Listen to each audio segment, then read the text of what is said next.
और जिस प्रकार से शराब नीति में मोटा माल मनीष सिसोदिया जी ने कमाया, जिस प्रकार से कमीशन का खेल हुआ, इस विषय को लेकर भारतीय जनता पार्टी ने कई प्रेस कॉन्फ्रेंसेस किए हैं और कई सवाल हमने अरविंद केजरीवाल और मनीष सिसोदिया से पूछे हैं। सिर्फ मेमोरी को फ्रेश करने के लिए मैं याद दिलाना चाहूंगा कि 5 सवाल हमने आदरणीय अरविंद केजरीवाल जी से पूछे थे कि ये जो पुरानी शराब नीति थी उसमें क्या खामी थी जिसके कारण एक नई शराब नीति लाई गई, और नई शराब नीति में क्या कमी थी जो उसे आनन फानन में वापस लेना पड़ा। रवि धवन जी की जो एक्साइज कमिश्नर थे तत्कालीन, उनकी अध्यक्षता में एक कमेटी बनी थी कि नई शराब नीति कैसी होनी चाहिए, उसके रिकमेंडेशंस को ताक पे रख करके ऐसी क्या कंपल्शंस थे कि अरविंद केजरीवाल जी ने एक ऐसी शराब नीति बनाई जिसमें उन्होंने रिकमेंडेशंस को नहीं माना। तीसरा सवाल हमने पूछा था कि ब्लैक लिस्टेड कंपनीज को आपने आखिरकार क्यों ठेका दिया।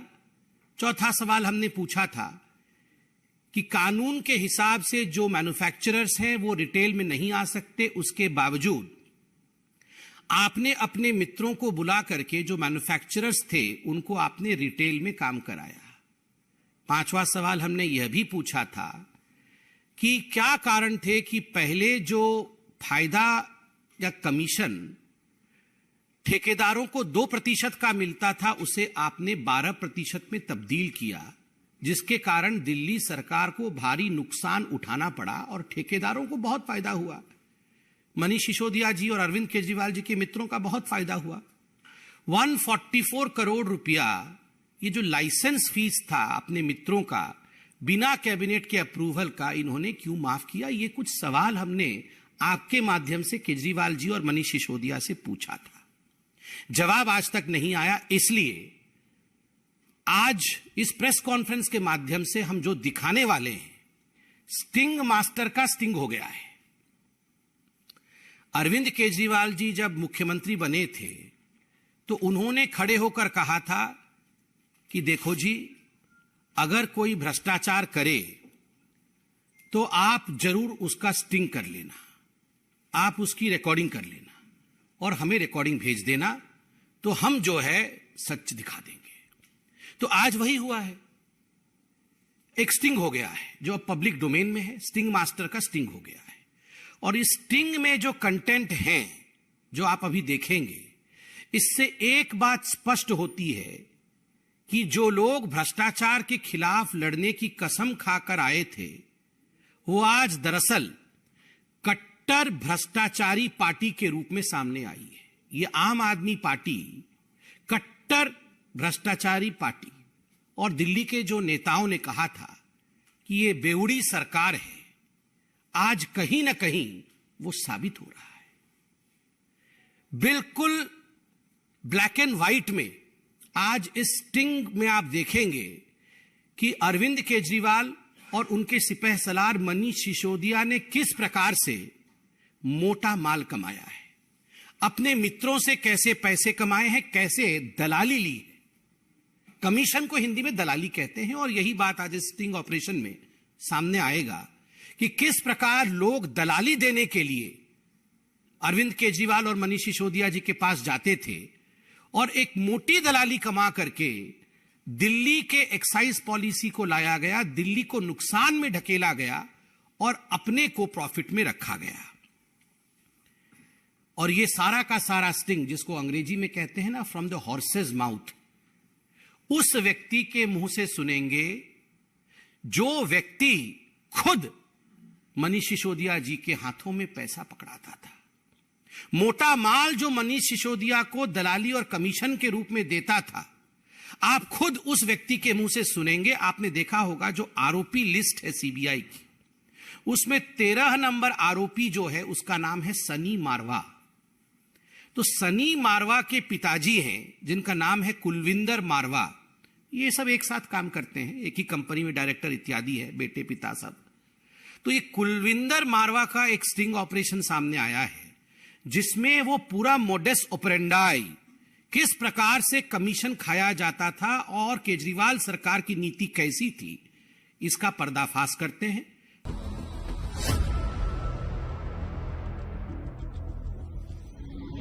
प्रॉफिट की गेम 80% है।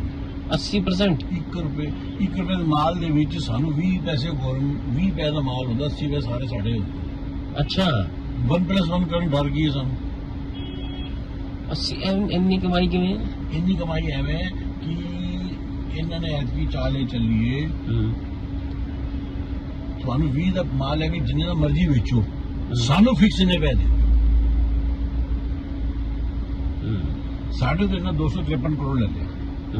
ठीक जाओ तो जिन्हें मर्जी दुकाना करो, जो मर्जी करो। 20 का माल आंदा 253 करोड़ एक बंदे दो।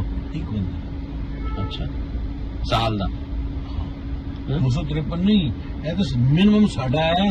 बाकियों तो भैन जो 500 करोड़ लिया, साडा तो सब तो घटा गया। क्यों?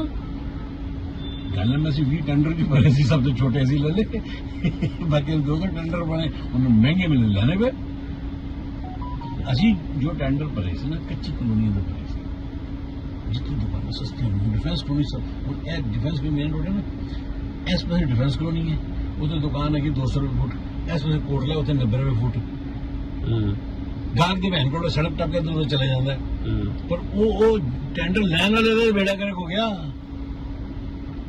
ਅਸੀਂ ਦੁਕਾਨਾਂ ਜਿਹੜੀਆਂ ਲਈਆਂ ਨਾ, ਜਾਣ ਕੇ ਅਸੀਂ ਕੱਚੀ ਕਲੋਨੀ ਦੁਕਾਨਾਂ ਲਈਆਂ, जितनी ਸਾਨੂੰ दुकान सस्ती मिलेगी, लेकिन सेल तो सस्ते ब्रांड होगी।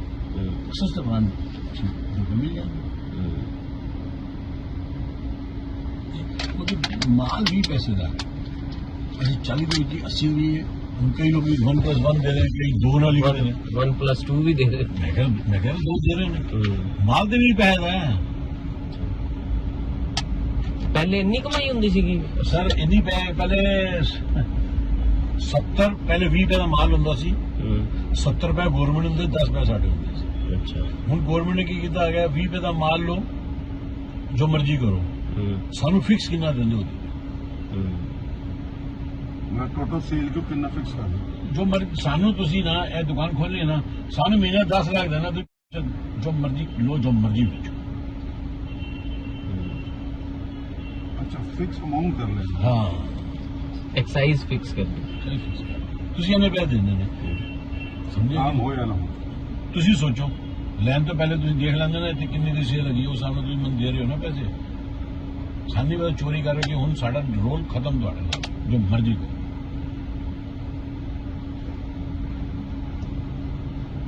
ਫਿਕਸ ਐਕਸਾਈਜ਼ ਡਿਊਟੀ ਦੇਤੀ, ਹੋਰ ਕੁਝ ਨਹੀਂ ਦੇਤਾ। साल दी ਮਤਲਬ ਸਾਲ ਦੇ ਵਿੱਚ 60 ਕਰੋੜ ਤੋਂ ਪਹਿਲੇ ਲੈ ਲਿਆ। 60 ਕਰੋੜ ਇੱਕ ਆਦਮੀ ਨੇ ਦਿੱਤਾ। अच्छा ਕਿਤੋਂ 150 ਕਰੋੜ ਹੋ ਗਿਆ ਉਹਦੇ ਤੇ। 60 ਕਰੋੜ ਮੇਰੇ ਸਰਕਾਰ ਦੇ ਖਾਤੇ में है ना। नहीं वो सरकार के खाते नहीं, वो दूसरे वाला अमाउंट कह रहे, वो थोड़ा बता रहे हो तुम अभी। 150 ਕਰੋੜ से आप समझदार हो गए ना, बड़े कारोबार ਚ। ਪਹਿਲੇ ਨੇ ਗਲਤੀ ਜਿਹੜੀ ਬੜੀ ਕੀਤੀ ਹੈ ਨਾ, ਜਿਸ ਵਕਤ ਠੇਕੇ ਮਿਲਣ ਲੱਗੇ, ਉਸ ਵਕਤ ਜਿਹੜੀ ਬਲੈਕ ਲਿਸਟ ਕੰਪਨੀ ਸੀ ਉਹਨਾਂ ਨੇ ਦਿੱਤੇ। हाँ ये भी आया पेपर न्यूज से, ब्लैक लिस्ट वालों को बुला के दिए। जद कि एयरपोर्ट का ठेका 250 करोड़ छुट्टिया से 150 वाला ने देता, और कहता 250 वाला जो ब्लैक लिस्ट है।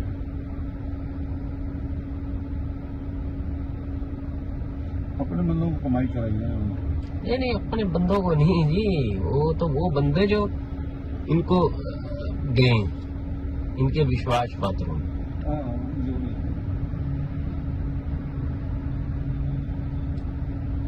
गले ने ਵੱਡੇ ਵੱਡੇ 4-5 ਬੰਦੇ ਪਕੜ ਲਏ ਸੀਗੇ। ਉਹਨੂੰ ਮੀਟਿੰਗਾਂ 'ਚ ਉਹਨਾਂ ਨੇ ਕਿਹਾ ਤੁਸੀਂ ਐਵੇਂ ਪਾਲਿਸੀ 'ਚ ਕੀ ਲਿਖਿਆ ਸੀ, L1 ਉਹਨੂੰ ਦਿਆਂਗੇ ਜਿਹਦੀ ਕਿ 150 ਕਰੋੜ ਦੀ ਆਲਰੇਡੀ ਸੇਲ ਹੋਵੇ। ਇਹਦਾ ਮਤਲਬ 90% ਤੇ ਦਿੱਲੀੋਂ ਬਾਹਰ ਹੀ ਕੀਤਾ। उन्होंने जो खेल खेले उन तो दसना ही है ना कि एवं खेल खेल रहे हैं। खेल तो 12% जन्म है, तो दो रंग कहाँ से है? और शुरू में जो लेते हैं उन्होंने वो मोटे लोड़ की 12 फुट थोड़े गाड़ी का ट्रक आया, 12 फुट कहे मिलेंगे 6 ਸ਼ੁਰੂ ਕੀ ਚੀਜ਼ ਹੁੰਦੀ ਸ਼ੁਰੂ ਦਾ ਕੋਈ ਕੁਐਸਚਨ ਹੀ ਨਹੀਂ ਨਾ ਹੈਗਾ ਉਹ ਤਾਂ ਵੈਸੇ ਪਿਆਰ ਨਾਲ ਤੁਸੀਂ ਜੋ ਦੇ ਦਿਓ ਤੇ ਸਾਡੇ ਦੇਣ ਤੋਂ ਪਹਿਲੇ ਉਹੀ ਦੇ ਦੇਣਗੇ ਜਿਹੜੇ ਵਿਚੋਲੇ ਹੈਗੇ ਸੀ ਉਹੀ ਹੋਣਾ ਵਿਚੋਲੇ ਹੁਣ ਵਿਚੋਲੇ ਅੰਦਰ ਜੋ ਦਿੱਤਾ ਹੈ ਬਈ ਤੁਸੀਂ ਤਾਂ ਵਿਚੋਲਿਆਂ ਨੂੰ ਹੀ ਦਿੱਤਾ ਹੋਏਗਾ ਨਾ ਸਰ ਅਸੀਂ ਵਿਚੋਲਿਆਂ ਨੂੰ ਕਿਉਂ ਦੇਵਾਂਗੇ ਪਰ ਸਾਡਾ ਜੇ ਸੈਟਲ ਹੋ ਗਈ 6% ਜੋ ਜਦੋਂ ਅਸੀਂ ਆਏਗਾ ਤਾਂ ਉਦੋਂ ਲੈ ਜਾਣਗੇ ਤੇ ਤੁਸੀਂ ਨਾ 6% ਆਸਾਨ ਕਰਨਾ ਸਮਝੋ ਦੇਣਾ ਹੈ 6% ਦੇਣਾ ਵੀ ਆਸਾਨ ਨਹੀਂ ਸੀ ਸੁਣ ਲਓ ਅੱਜ ਤੁਹਾਡੇ ਕੋਲ ਮਾਲ ਆਇਆ 100 ਕਰੋੜ ਦਾ ਹੈ ਤੇ 12 ਕਰੋੜ ਰੁਪਇਆ ਤੁਹਾਨੂੰ ਕਮਿਸ਼ਨ ਆ ਗਈ 6 ਕਰੋੜ ਕਾਲਾ ਕਰਕੇ ਐਵੇਂ ਦਿਓਗਾ ਦੱਸ ਹਾਂ ਉਹੀ ਤੇ ਦਿੱਕਤ ਸੀ ਸਾਰੀ 6 ਕਰੋੜ ਕਾਲਾ ਕਿਸ ਤਰ੍ਹਾਂ ਕਰੋਗੇ ਉਹ ਤਰੀਕਾ ਤੇ ਦੱਸੋ ਮੈਨੂੰ ਹੁਣ ਤਾਂ ਕਾਲਾ ਦੇਣਾ ਕੋਈ ਕਰ ਨੋਟ ਉਜੇ ਥੋੜੀ ਪੈਣੇ ਦੇ ਦੇਂਗੇ ਅੱਛਾ ਜੀ ਬਈ ਇੱਕ ਕੰਪਨੀ ਨੂੰ 2% ਤੋਂ 12% ਕਮਿਸ਼ਨ ਕੀਤੀ ਕਿਸ ਤਰ੍ਹਾਂ ਹੋ ਗਈ ढल वगैरह जो अमन ढल वगैरह ने दिल्ली तो बाद पंजाब ही ले ले जिले पंजाब ठेके ले वो पिट्टेगा नहीं पंजाब वाला जो शराब का काम करता सी केजरीवाल ने सारे ठेके उन्होंने देते